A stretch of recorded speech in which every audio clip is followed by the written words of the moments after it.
Perkenalkan, nama saya Lianika Kristiawati, NIM A2101607171 dari Universitas Muhammadiyah Surakarta. Nah, di sini saya akan menyampaikan penelitian saya dengan tema menyikapi pemerintahan yang anti-intelektualisme. Nah, dengan tema tersebut saya mengambil judul yaitu kebijakan zonasi dalam penguatan pendidikan karakter dan mendorong pemerataan kualitas sumber daya manusia. Adapun latar belakang masalahnya yaitu anti-intelektualisme adalah permusuhan dan ketidakpercayaan terhadap intelektual dan intelektualisme yang umumnya dinyatakan sebagai penghentian pendidikan filsafat. Anti-intelektualisme menampilkan diri mereka dan dianggap sebagai pejuang rakyat jelata dan cenderung melihat orang-orang berpendidikan sebagai kelas status yang terlepas dari keprihatinan kebanyakan orang, dan merasa bahwa intelektual mendominasi wacana politik dan mengontrol pendidikan tinggi. Nah, tujuan tersebut adapun hasil dan pembahasannya, yaitu yang pertama, kebijakan sistem penerimaan peserta didik baru PPDB dengan zonasi. Nah, penerimaan kebijakan sistem zonasi didasarkan adanya regulasi Peraturan Menteri Pendidikan dan Kebudayaan Nomor 14 Tahun 2018 tentang PPDB untuk TK, SD, SMP, SMA, dan sederajat. Guru di sekolah favorit dinilai punya status sosial lebih tinggi dan punya kualitas yang lebih baik dibandingkan guru yang ada di sekolah pinggiran. Keadaan inilah yang berakibat pada pencapaian standar pendidikan sulit untuk direalisasikan karena adanya stigma favorit dan tidak favorit. Yang kedua, kebijakan penguatan pendidikan karakter atau PPK. Penguatan pendidikan karakter adalah bagian dari implementasi nawacita Presiden Joko Widodo dan Yusuf Kala. Nah, dalam sistem pendidikan nasional. Nah, penguatan pendidikan karakter diamati secara singkat adalah kebijakan politis namun secara substansial merupakan kebijakan progresif yang dinilai mampu mengakselerasi kualitas pendidikan di tanah air.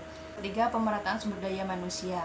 Sejarah menunjukkan bahwa faktor yang paling menentukan keberhasilan suatu bangsa bukan kekayaan alam yang dimilikinya, melainkan kualitas sumber daya manusia. Negara-negara yang kuat dalam kualitas sumber daya manusianya muncul sebagai unggul-unggul meskipun hanya memiliki sumber daya alam yang sangat terbatas. Indonesia mencontoh Jepang, Cina, ataupun negara tetangga seperti Singapura dan Malaysia dalam menyelenggarakan pendidikan bagi penduduknya. Penyiapan SDM berkualitas secara merata sangat dibutuhkan dalam suasana ketidakpastian dalam ekonomi dunia saat ini. Nah, dengan hasil dana pembahasan tersebut, adapun simpulannya, sistem zonasi yang diberlakukan dalam dunia pendidikan dapat menguatkan pendidikan karakter dan pemerataan SDM pada setiap wilayah. Nah, kebijakan zonasi dinilai sebagai kebijakan yang berupa mengembalikan atau memulihkan kondisi pendidikan.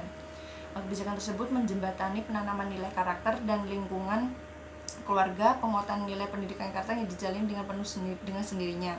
Kesenjangan sekolah terminimalisir, stigma favorit tidak favorit pun akan punah dengan sendirinya. Kesenjangan antar sekolah akan punah dengan sendirinya.